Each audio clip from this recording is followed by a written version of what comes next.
Wow. La. Wow.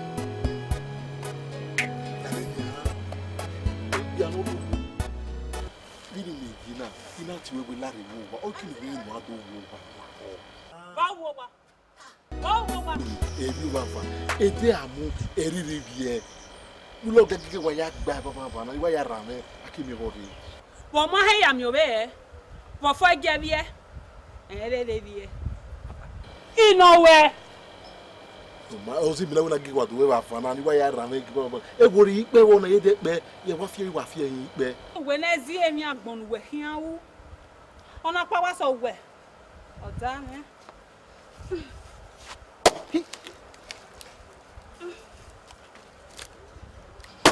mu di ai da fie we ah we ni fana ya do so yi gay me wa mu gan na fie we o me mese mo no se ya mo fie we ban ihe ifo ogwe egume hie no we ko ni ya gba hire ni a nu na gba eto ni me gba lo hian na we na ge iyan ni neda toyoto uluki oye na we ga ma no me hue eto na gba su we we bi ta mo de na we to na we lu gbe kwa I on wa gbe mo to wa ire to ye ono da vi o mi la me bi like a video u like a video ona mana me ona ya teme we o eri o wa be je menu we wa be aro we o another life ada nwe fada yan re ho eso ni a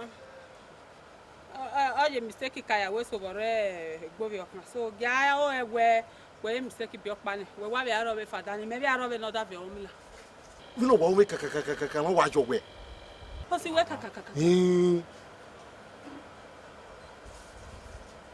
eso me re ria na ke no ye maregbe nwe ge moto so avera o ve kaka me no wa si we kaka na we gwa be moto so kaka nu wa ya kaka ma egbe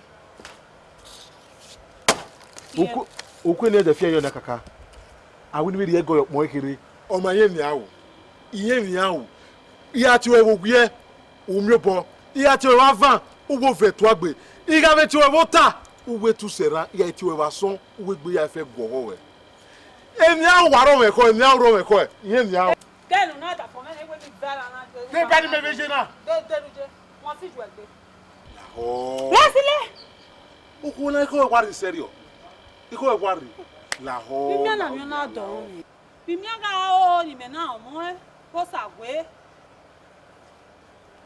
e be zi emi no so ko gbe omu papa me avant okwakwa ilo ota osesi eje u don e ma we no wa na now Robert.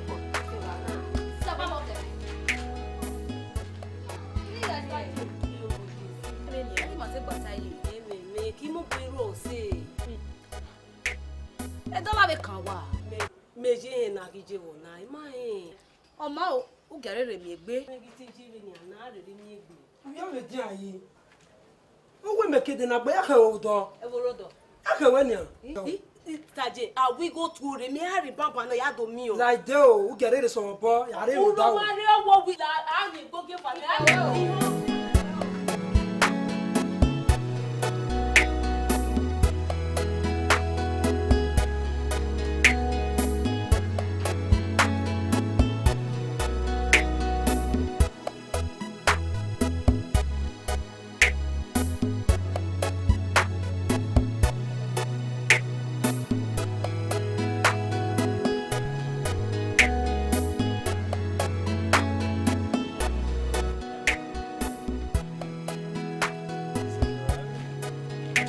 The way I go say, my I'm just how long. Ya se gbe. I go how go. Agbawa ya bo ise ge ya rule mi o ma.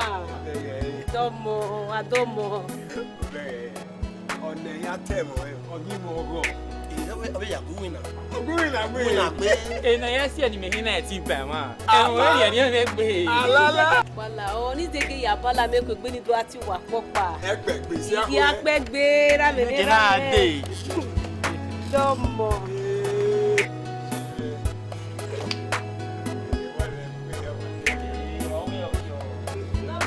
Game o. Osunu. Mo kese ma na si. Igo me nyago. Brother. Anyway, abi ba. Nzige. O rere la di ha. Egwe to o win na yi ge. Ika kama ya demi mokasi wana na si. Otemela tota we be go a. E be go kana. Ika kama ya demi mokasi wana.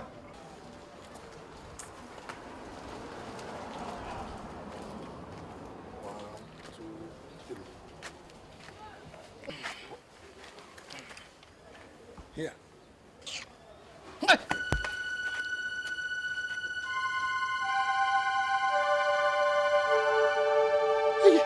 Epa. Where will the baby out there? Oh bebe. Don't do okay already. Smally. What quality? Okay, that baby. Ipa, even was when what I can. Hey. Even no we are the all the email. Hey! So, vous n'avez pas de sérieux. Vini me go ba do le vona jise. O wa yiri ya se winya nane. Epa, we kwe kwa. Ya. Monya ge ne ya. Mo yo mo me boy. Oh, Anna will not even with that pass now. O my can we go who are while we never say now. Ed de Tony di kaka. Ed de remedy one don't go there. O wo kan me. Ed de ve ba error abi gai. O wo kan me wa polokwa ko yi gedegbe. Ise nwa pa error wo kan ho. Me we le nwa so wo kin me. Whatever we are, Emu bon. Whatever fan, O ma vi mieux bon. Ougare do bote vota. O winye busy. Whatever son vo. O we gbe ya wa gworin e. Ibi ni ve fe ko le hia kekere vo. O bi me oni zuwa. Epini agwadi oto tekere okwa wanyore E wa support we. Da bo wa yo. E ma na ma se. E pa utalogbe. U ba yare no gba tu so ba gbe ya. Mo no kasi mana si yeze gbe. La to ta o. Gbe we ne gbe wa nyame na wa to ta no gbe ya pa me yo gbe. Bros is egbo agbabo ogbabo E do yere ge we ri blues ma wa ma.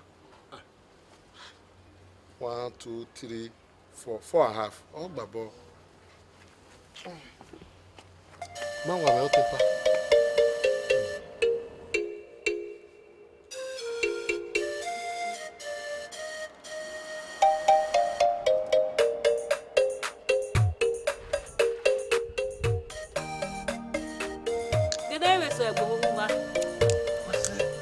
La otra, comment c'est que Osu Wono bi okana E da bu gbege mo ka so ma fe o. Nu we ti owo kan na ogbun na so wa ya fe fo dun me so wa ya. Akabo. La re. La mi be. Dere ono mi be. O te ya dun me ya zaga wa ko me ya ri kere wo mi be la wa. O sin pe me mi be.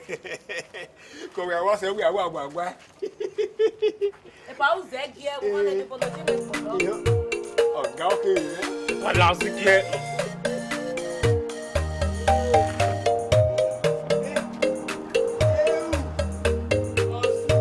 E pa la fe pe me gbo mo wa. O de no sina. Mo ke no ka la wa. Ọ̀nà mi yẹn like. Obo ko la la. Una gbe mi bi o na pe. Hey okula gili wa gbunna Apa ide ati yin owo kan me ni ano do wu enwi na wo boy oh man E ka me no to gba agreement. O no ma me o do ma e. O se ti ma e. Ye kin na ka mai na ko na Ya. O ni be lo wa. Wa so wo ka wa wa gbe ra street o na. Una ho we owo ni ogbe na gbe. O ri e ba. Udu zuo Egbin ye wiro gawe na so wa Ihin ave street na wa ron pata ron fata Zuo gbe Odu wa se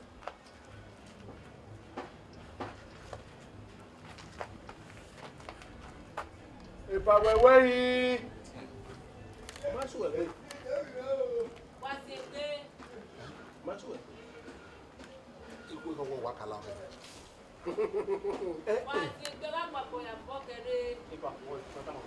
pa la mo wi la o. Wi bu e. O ma na la o yi la o. We. We ku wa tu di no.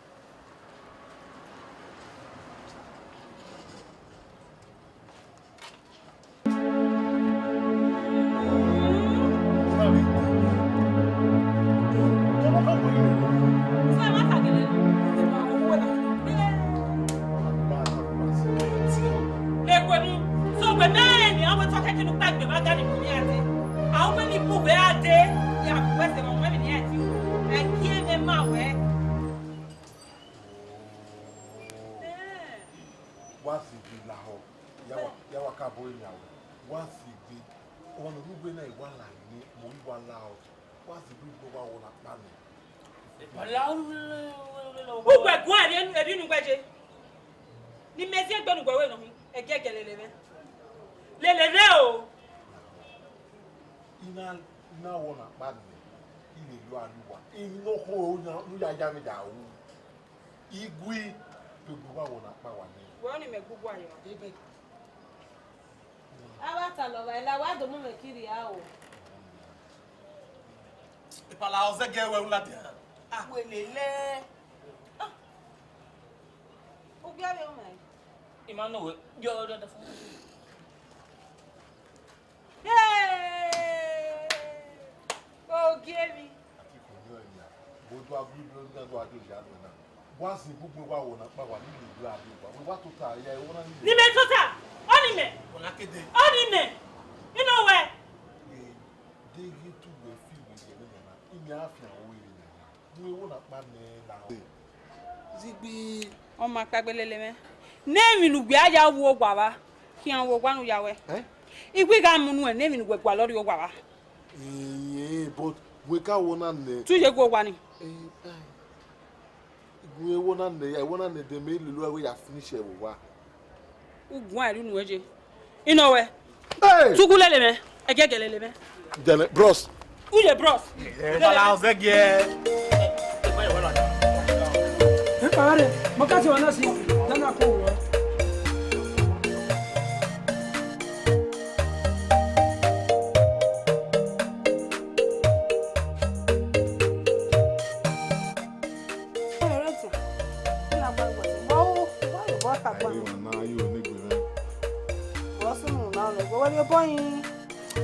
gbigi me we ne gbi me ire me etine ya o ne gbi me a Weto la oji. Ima guya. sa o me idea o me gije o me gi ma mu Ima wuwe ma gbagwe. so you be so na e so be so na e to akwo e wo wa mu wa ma akwo me ja kwo e Ja, ya ni me ta na. igbe nu ja kwo e Ezero. Ya zege bala me fikude. wa bala ku pe to ka Ja. you boy gbere gbe me ton We je gbugwe fule. Pale le ya ko. Iwe azege ya ku e ni do, ha? fa ko e wo ke so Wona ni ya bie. do la wa no adi o wa wa so wa do ki pon wa ki pon ne do lo ye bedi wa lo ye bedi me do lo ye nyawe Uta lo gbe ata fo na wa egun afo. ile ya kwe ni ya kwe ni egbe me wa gbe me ton ya kwe Ja eko de ya ko. gege no ke do fi ho we ye Fiori oweri e. Ya e mo tama we fiori oweri o. Ah, ya he bu fiori oweri. no ta na ra de we wa ye he we Nugo na umi afiori oweri e pa. Kure ke mi no rugure o ge je bode wase no. Ki me ke ni me mu kan wo nya. Ni he fi ho wo le bas. ya kwe Ide o. E o. Wa gevere. ya kwe ni egbe me no gbe me ya ton E ge to e da wo le le ba la me ko.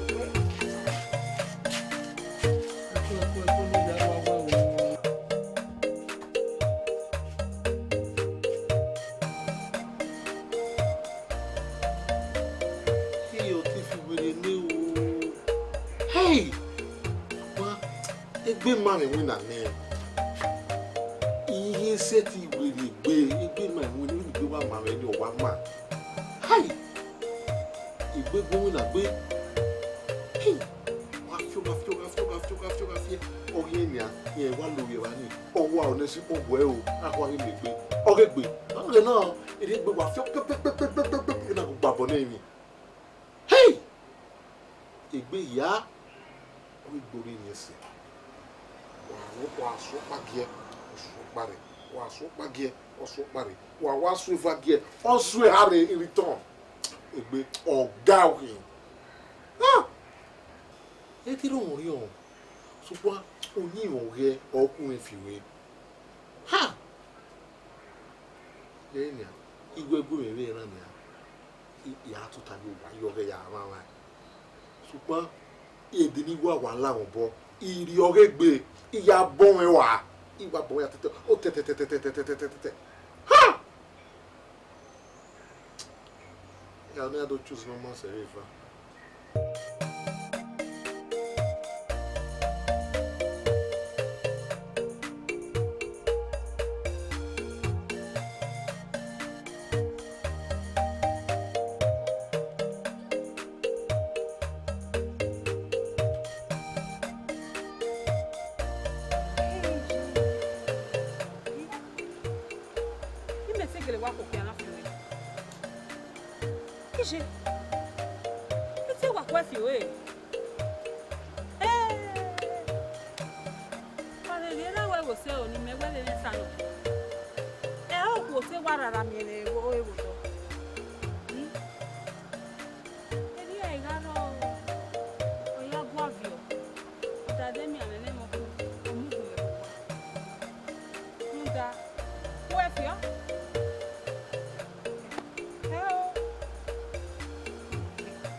Amoni sakere. Oro le ba.